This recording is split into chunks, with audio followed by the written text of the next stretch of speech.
السلام عليكم ومرحبا بكم على قناة في سيرة كويزين. اليوم راح نحضروا مع بعض وصفة بطبوط محشي بطريقة سهلة ومكونات موجودة في كل البيت.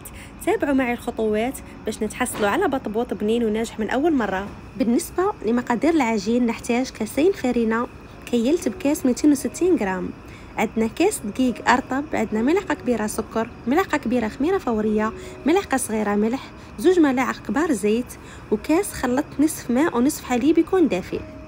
بالنسبة لطريقة تحضير العجينة، في وعاء نخلط كاسين فرينة مع كاس دقيق، ثم نضيف ملعقة سكر وملعقة خميرة فورية. نخلط جميع المكونات مع بعض جيدا، ثم نضيف الملح وملعقتين من الزيت. نخلط جميع المكونات جيدا مع بعض. من بعد نلموا العجينة بكاس نخلط ما بين ماء وحليب دافئ. نبداو نضيفه بالشوية ونلموا العجينة حتى نتحصلوا على عجينة تكون متماسكة وطرية.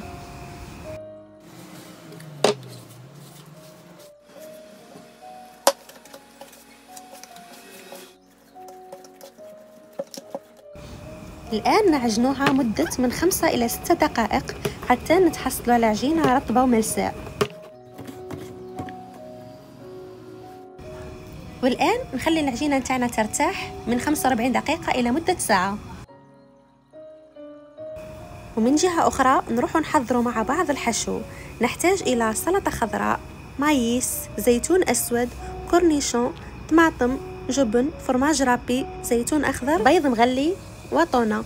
هنا بالنسبة للحشو يبقى اختياري، كل واحد وش يحب يدير. قادرين نديرو سكالوب، قادرين نديرو فيونداشي، كل واحد يدير وش يحب.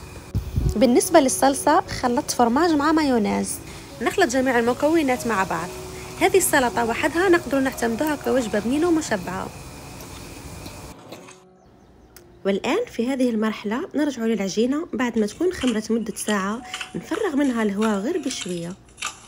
والآن نديروا العجينة تاعنا شوية سميد ونفتحوها مليح. كي نفتحوها بالنسبة للسمك لازم العجينة ما تكونش خشينة وما تكونش رقيقة. والآن بعد ما فتحناها نطبخها حسب الحجم اللي نحبه ونخليها ترتاح حوالي 15 دقيقة قبل الطهي. هنا عندي ملاحظة، كي نجي نفتحوا العجينة ما نكثروش السميد ياسر باه ما يقلقناش كي نكونوا نطيبوا فيها.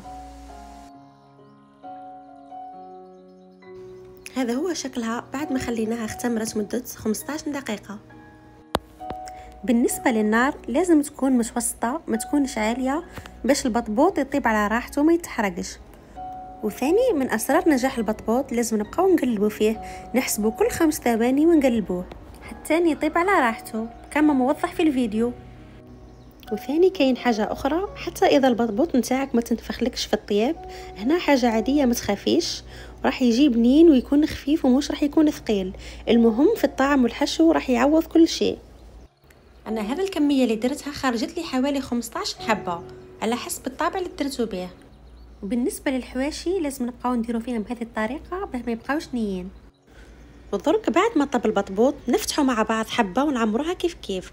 أول حاجة نديرو قليل من الهريسة، من بعد نعمروه بالحشوة اللي كنا حضرناها من قبل مع بعض.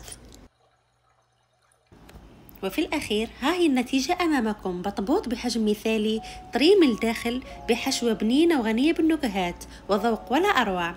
وصفة سهلة اقتصادية وتليق بكل المناسبات. جربوها وشاركوني آراءكم، ولا تنسوا الإعجاب بالفيديو والاشتراك في القناة. شكرا على متابعتكم، نلتقي في وصفة جديدة. السلام عليكم.